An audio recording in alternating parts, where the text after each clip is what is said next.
So we're going to start talking about distributions and how we find distributions and fit distributions in R, particularly using ggplot. And I cannot stress enough how important it is that you learn how to do this such that you can do it whenever you start working with a new data set. If you've heard about distributions, you've probably heard about assumptions of a statistical test like ANOVA that assumes, among other things, that your data have a normal distribution. So too often people think about checking for distributions after the fact as a way to make sure that their statistical test is going to pass muster, pass review, get by their committee, whatever. But it's very important that we think about the distributions of our data before we start doing any statistical analysis, because you get all sorts of insight into your data when you look at its distribution, and it can even affect what kind of a model you're going to apply. Now, first, we need to talk about very broad categories of data. We've talked about continuous data and categorical or factored data, and each of those are going to have very different distributions and statistical models applied to each. When we think about ANOVA, when we think about ordinary least squares, linear regression, we're talking about continuous data. We're going to start talking about continuous data and testing whether or not these data are normally distributed or not. And in the events when they are not, we're going to talk about what we can do. Later in the second part of this, we're going to talk about the gamma distribution. And in the end of the first part of this lesson, we're going to talk about log normal distributions. We'll get started here by loading our packages. We need the tidyverse, of course, but today we load the permute package just because it has this Jackal data set that we'll be using. So we need to call the Jackal data set into this session using the data argument. And now we see that Jackal has been added to the global environment. We can just view that as a tibble. Fills us up these 20 observations of two variables, the length of teeth of jackals and then the sex of the jackals that were measured, 10 males and 10 females. Working with the jackal data poses a reasonable scientific question. Does the length of their teeth vary by sex? There's a reasonable scientific approach to answering this question. Measure a bunch of male jackal's teeth, go and measure a bunch of female jackal's teeth as well, and then compare the males versus the females. It's easy to view the average length of teeth by sex using group by and summarize. Here we see that the average male jackal's teeth is indeed longer than the average female jackal's teeth. So two different questions: whether the average jackal or any particular jackal have different length of teeth, male versus female. Good sampling, by which we mean these data were collected to be representative of the population and we have a sufficient sample size to infer conclusions, should make the average jackal about the same as any particular jackal, but we don't necessarily know that without population level estimates. Using the tidyverse, it is easy to add measures of variance around the mean simply by adding to the summarize function standard deviation for the length and standard error, which we use this calculation here to return standard error. The tibble now includes both the mean for males and females and two measures of variability in the data. In the question of whether we should report standard deviation or standard error, it's pretty much too complicated for this course. Generally speaking, however, standard deviation is a population level measure of variability in all of the jackals that are out there running around. However, we often don't know that, so we use the standard error for our sampled jackals when the population mean itself is unknown. So standard error is essentially a measure of the precision of the mean that we've collected from those samples relative to the true population mean, which, remember, we might not know and need to use statistics to make this comparison. So in other words, we can think of standard error as the probability that the mean of some randomly sampled jackals is about the same as all those other jackals running around out there. What we're interested in knowing then is the better the fit between the mean of our sample and the mean of the population, the better the results of a statistical test for this. When we're thinking about our graphs and how we actually look at this, we mean the tighter the error bars around that mean confer better results. So if this is what we're interested in and we're thinking about a graph that should show the difference between means reflecting our means difference test, we're often probably quite interested in knowing whether those means are reliable estimates. If this is the case for your graph, then I would say that in general you should always use standard error as your measure of variance when you have plus and minus error bars around means on your graph. We can easily view the data by piping the summarized data, here mean and standard error, into ggplot. We will use geom_jitter to show the underlying data, and then geom error bar and geom point to show the mean and the standard error. In this graph, we see that the distribution of the data certainly overlap between males and females. There are at least 3 males that have teeth that are as short as females, but there are a number of males with longer teeth. We can see the means are certainly different here, and the error bars show considerable gap between the bottom of the standard error for the male jackals and the top of the standard error for the females. 4 scenarios in our means and our variance in the potential data that we collect. In the first case, we can have 2 means that are nearly equal, and say their error bars are quite tight. It might be the case that even though the means are very similar, they could actually be statistically different. In another scenario, we have the same means that are nearly equal, but the error bars are very wide, indicating that it is unlikely that these means are statistically significantly different. Consider, however, if the means are quite far apart or unequal, and if they have tight error bars especially, we can reasonably conclude that the means are quite likely statistically significantly different.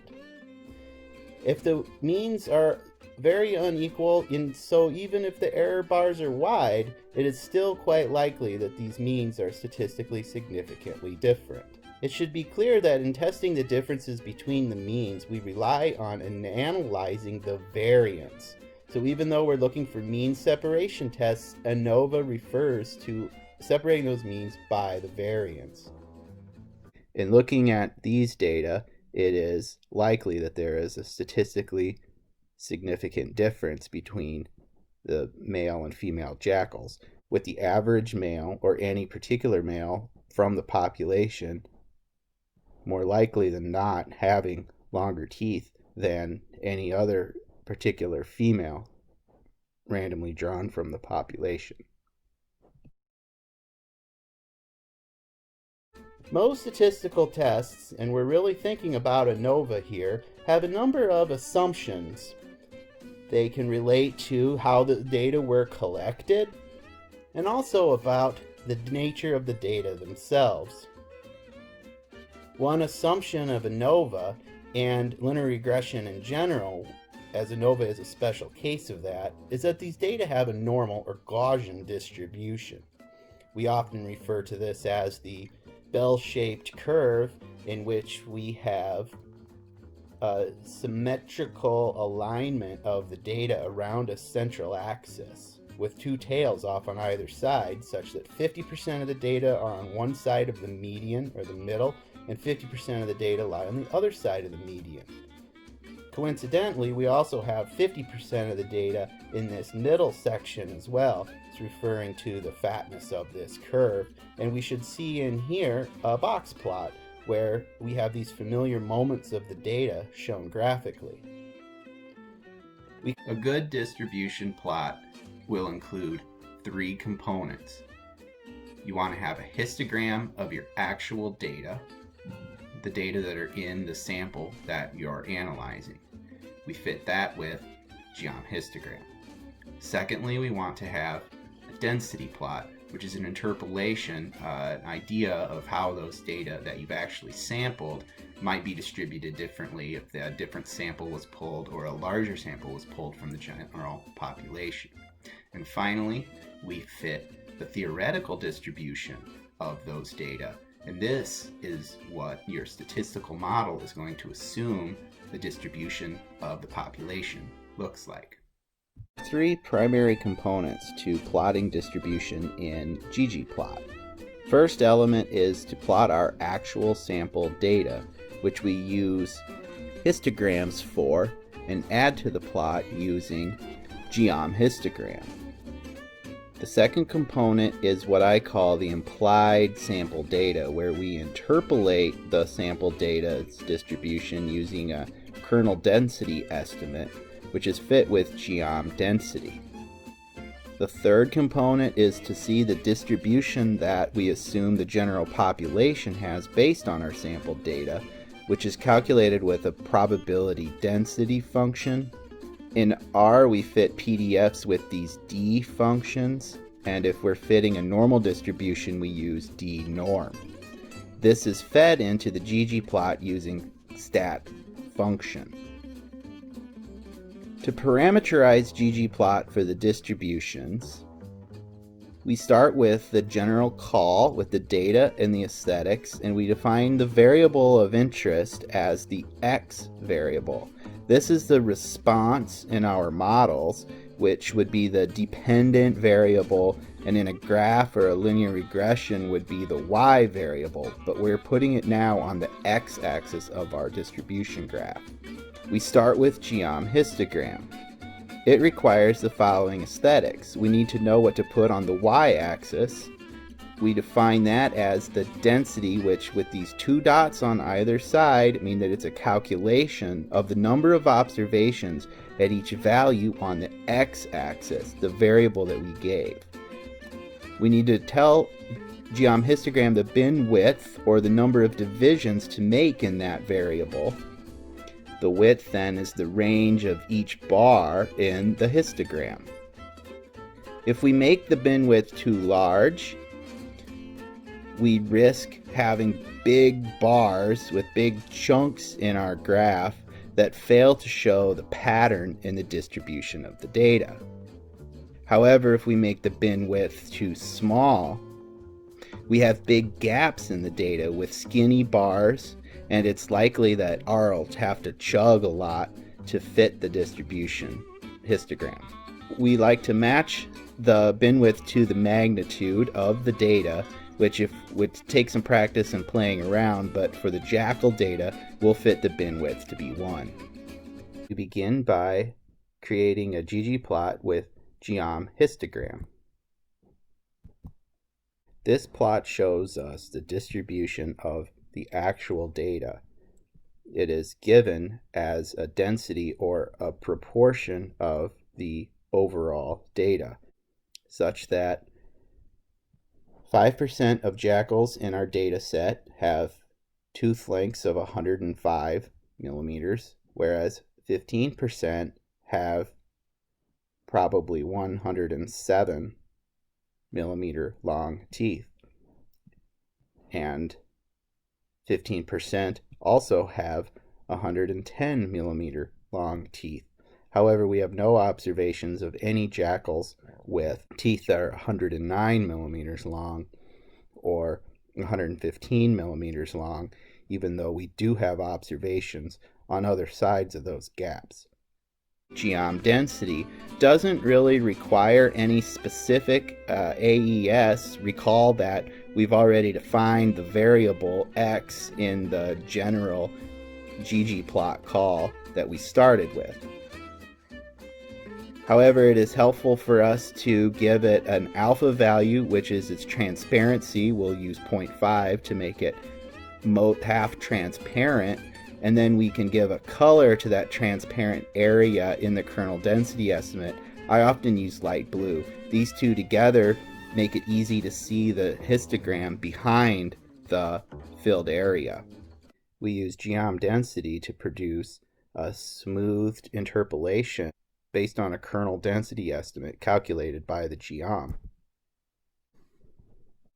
The geom density interpolates between the observations that we have. The bars are our actual observations. The interpolation suggests, however, that were we to collect more data or a different data set, we would in fact find about 8% of our jackals would have tooth lengths of 109 millimeters, even though this particular draw of 20 jackals from an entire population observed none. The interpolation suggests that we've undercounted the number of jackals with teeth of length 108 and have potentially oversampled the number of jackals with a tooth length of 107. Likewise, it is statistically likely that there are jackals with teeth of 115 millimeters length, even though we didn't observe them. It shows that we probably made a fair estimation of the number of jackals with teeth of 116 and 117 millimeters length. So this is just an interpolation of the actual data that we have shown by the dark green bars.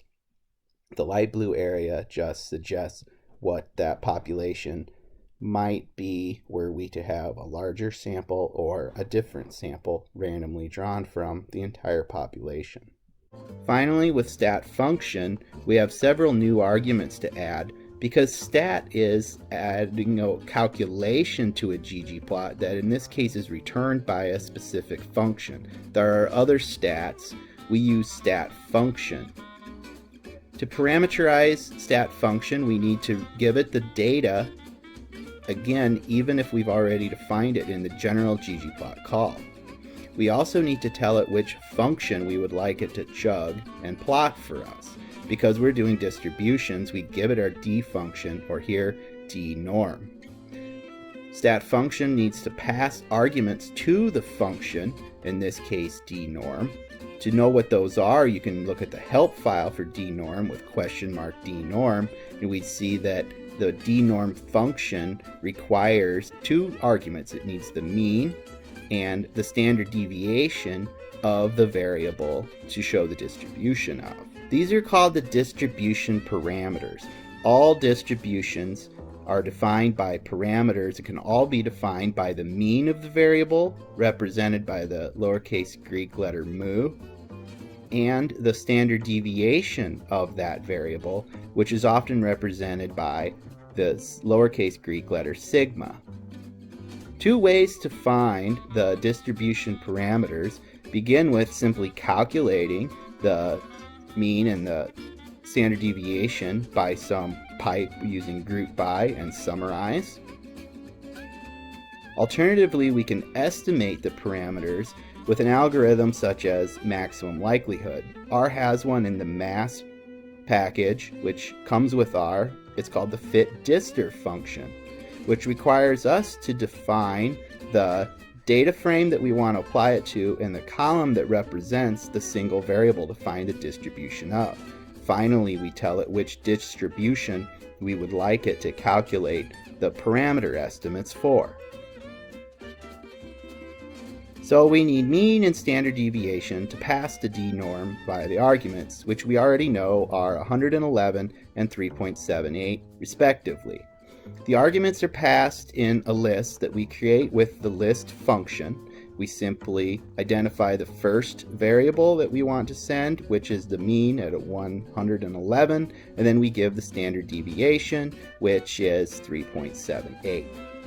This completes our call to stat function and getting the population distribution. We call fitDistr on the length column of the Jackal data set using the $sign operator, and then we specify in quotes the name of the distribution for which we would like to calculate the parameter estimates.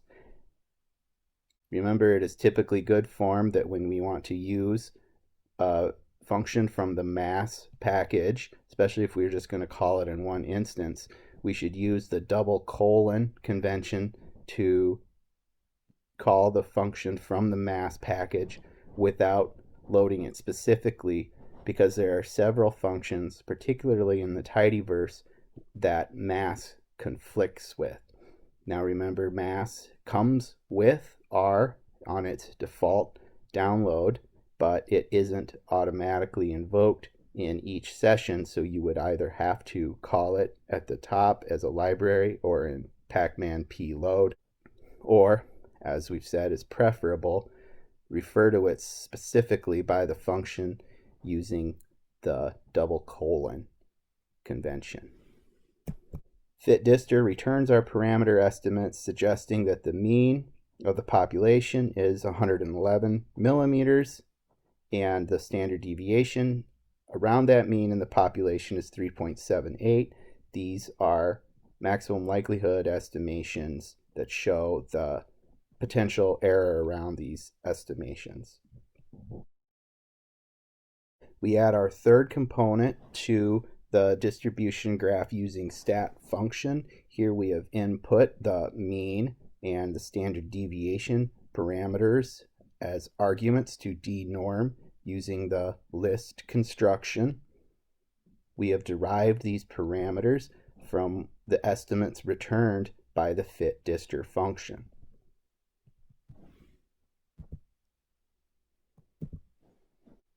The blue line shows us what a model that assumes data having a normal distribution would assume our data to look like in the population at large. The spread between the interpolated function fit by geom density, the degree to which it overlaps or lines up with the solid blue line, is an indication of how well our data fit this assumption. Especially with a low sample size, it can be challenging to fit the bars to the solid blue line, but it is much easier for us to make this comparison when we fit the kernel density estimate with geom density prior to fitting the assumed population distribution via stat function, this solid blue line. The range of this graph is based on the range of the data as defined by the two geoms, and stat function is just set to fit within those axis scales. To get a better look at what the Gaussian model is assuming the population distribution to be, we should expand the x-axis to give a broader range than just the range of our data as they are in this sample. We use xlim to change the limits of the x-axis. And here, by zooming out a little more so that we can see the tails of that Bell distribution, we get a better idea of how closely our geom density kernel density estimate, the light blue shaded area, actually has a fairly close fit to the solid blue line, especially in where it identifies the mean. It's important to look at both the point where the peaks of each of these two curves, whether they line up or not, and then also the angles of the two sides to see if they are increasing or decreasing at a similar rate. In this case, we would consider this to be a fairly decent fit.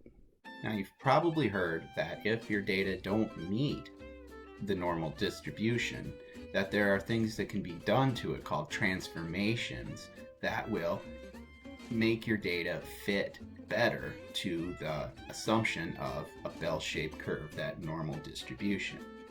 There's different schools of thought on this, whether transformations are appropriate or not. And one of the first transformations that folks might turn to is the log normal distribution, which is just trying to fit the log of the data to a normal distribution.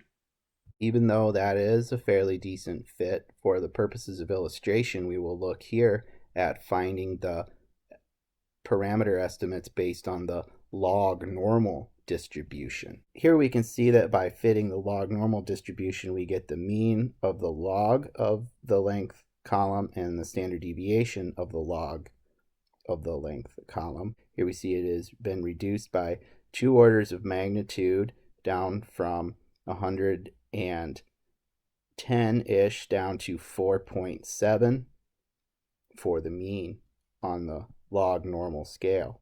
We can revise our stat function to include the function DL norm for log normal, and we change the arguments listed from mean and standard deviation SD to mean log and SD log, and we input these parameters as estimated by FitDister. In this case, the broken blue line shows the log normal distribution, and the solid blue line shows the normal distribution. If we go back and compare how closely these 2 blue lines fit the outline of the density estimate, we see in this case that the log transformation actually takes our assumed population distribution further from the distribution of our sample.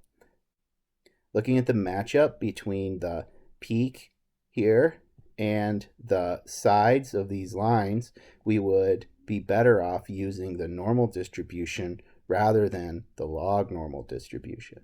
We shouldn't be surprised that that log normal distribution didn't improve the fit of our data to the normal distribution assumptions. First of all, the normal distribution fit those data pretty well to begin with. And secondly, the log normal distribution really only has a major effect on data when the data themselves span several orders of magnitude. We're thinking like data that span 0.01 to 10, or 1 to 100, or 10 to 1,000. When all of your data are pretty much on the same order of magnitude, changing the order of magnitude at either end of those data don't do much to the overall distribution. In the second part of this lesson, we look at some seriously skewed data and then see how log normal distributions, and even turning to a different type of continuous distribution called a gamma distribution, really have major effects on our data and implications for our interpretations of those data. But before we move on, I want to make a comment about how rigorous we should be in evaluating distributions. I said at the beginning that this is very important and arguably the most important step in data analysis.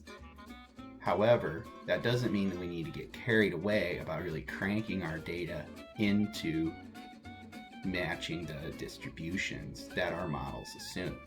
There are a lot of statistical tests that one can apply to test whether you have a normal distribution or not. You get a p-value to show whether you're on or off of that normal distribution. Personally, I don't use these, and I recommend that you not either. They're very sensitive to sample sizes, and when you think about it, if we want to talk about whether the p-value we get out of one statistical test is valid or not based on a p-value from another test before we even get to ours, we're really, I think, opening ourselves up to compounding error. And ecological data are always pretty messy. So when it comes to your distributions and checking on them, do the due diligence of checking it out, looking at your distribution, doing everything you can to see how you can best model those data with either a transformation or using a different distribution function, but don't sweat it if you're not exactly perfectly lined up. Brought to you by the following base functions: dnorm and delnorm. From the package mass, we use the fitDistor function. And from ggplot2, we use geomhistogram, geomdensity, and stat function. And as always, this lesson was brought to you by the letter R.